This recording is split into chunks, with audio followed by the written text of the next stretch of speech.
start out with our beginner challenge. And the first thing on our beginner challenge is sometimes it's difficult just to keep up with where things are at in Google. So when you create a file, it's going to make it simple if you start with the folder it belongs in, so you don't have to later go back in and reorganize that. So I'm going to start with demo.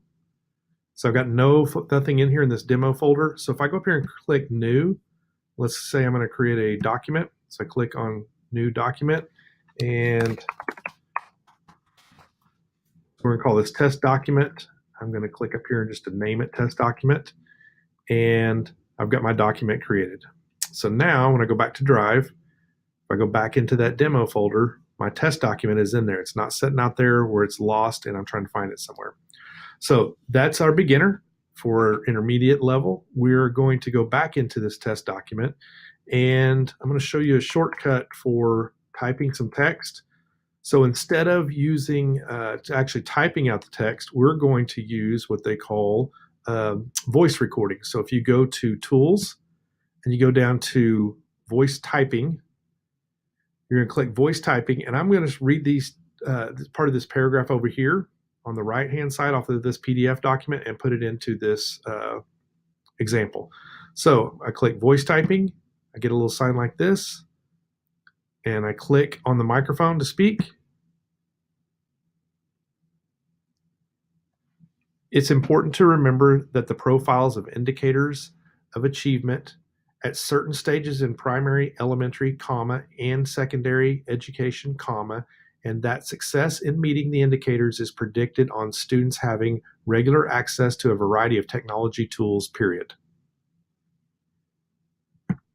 Click on that microphone and it stops it. And now I've got that information that was on that document. So I might want to go in and just check it, make sure everything's spelled correctly, make sure that your punctuation is the way you want it. But that's a quick way of, if you're not super fast at typing, that's a great way to get some text down on paper quick. And the last thing we're going to go to is just our intermediate or our advanced level. And so for advanced, let's pretend I want to share this with somebody. So let's say that I've got a colleague that I want to proof this. So I highlight it, click on add a comment, and on the comment, I'm going to add the plus sign, and then it's going to give me a name of people that pop up. So for this example, I'm going to use Kathy Blackwell. So I click Kathy Blackwell, and what I'm going to do now is I'm going to assign to Kathy, but what I want to do is say, please proof this document. And I'm going to assign it to her. And it'll say the person you mentioned doesn't have permission. If you haven't already shared that person with that person, then I need to. So I'm going to give them comment rights because I just want her to go through and make comments. So share and comment. And now she has that, and it's given her the right to comment on it, and I can get her feedback on it, and she can mark it as done, and that'll let me know when she's checked it. So I hope these things help.